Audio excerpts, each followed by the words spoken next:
MangaDex is going down, it's under fire, the manga industry is trying to get a monopoly, it's trying to take over. I'm joking, but if you don't know what's been going on, MangaDex has been hosting manga since 2018.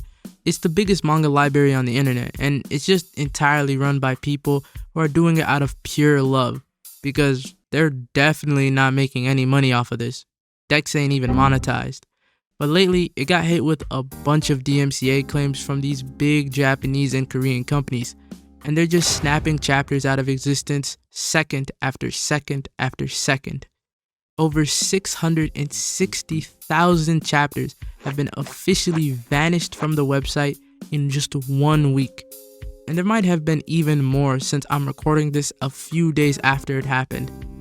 But you know what, I'll just tell you how I found out about this. I was reading a manga in the middle of the night, right? And then I went to sleep because I got school. I need to wake up in the morning. I got up, I picked up my phone like I usually do. I opened the browser that I always use to read. And you know how a browser refreshes when you haven't used it in a while? It refreshed and the chapter was gone, just disappeared. I couldn't access it anymore. And this happened to thousands of people. Of course, they instantly ran to Twitter with their screenshots and complaints. Once I realized the scale of this and how many DMCA claims were hitting the site, my first thought was immediately, this is bad. This is really bad for manga fans overseas. Because here's the problem.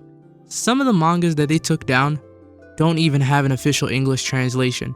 So if you're outside of Japan or Korea, because they did take down manhwas as well, there is literally no way to read them unless you know the language. Others do have official translations, but they're so behind the fan ones that if you stopped reading the unofficial version today, waited a year, and came back to the official one, it still wouldn't have been caught up to where you left off. These companies are just being greedy with no purpose at all. Because seriously, how else are we supposed to read these mangas or manhwas without some random person with a laptop doing free scantillation in their spare time and barely sleeping at night? It's just fans trying to help fans because these companies aren't certainly trying to help people overseas. Yet they see it as something completely different. And if you're one of those people that will say, oh, you could just support the official manga and all these official apps, let's be real. Paying for these manga apps only sound good in theory. Supporting the artists, supporting the mangakas, supporting the industry, blah, blah, blah. You've heard it before. And look, I get it. I'm not a villain, alright? I understand why someone would want to do it. But then you try to use these official sites. And wow, what do we have here? Tappy Tunes? Try getting past the 3rd chapter without paying. Manga Plus? Sure, you could read for free, but only once. After that, it's, oops, I didn't know you wanted to reread. You better pull out that credit card. There's no consistent access point of entry for fans to read the mangas they love. And that's why MangaDex matters. It had nearly 70 million visitors last month alone. That's not just a small amount of people. Those are fans from all over the world. I've seen Turkish translated on there. I've seen Dutch, Indonesian, French, even the official language of Kazakhstan, Kazakh. It's one of the only places where you can actually read a manga without doing anything else. Try searching for any manga right now. Just type chapter 1 with it and hit enter. Tell me MangaDex doesn't show up within the top 3 results. If you take MangaDex away from people, they'll just run into an even worse aggregator site. Because here's the thing, Dex has been playing nice this entire time. They're respectful to takedown requests. They even link the official chapters when they exist. They show you everything about the manga, where you can purchase it, where you can read it officially, everything about it.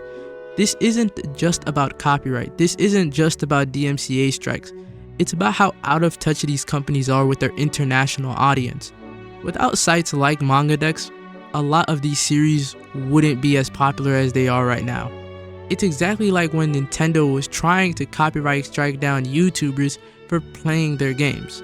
Horrible decision to take away an entire language of people's access to read your manga because you want to copyright strike it, yet you don't make an official English translation at all.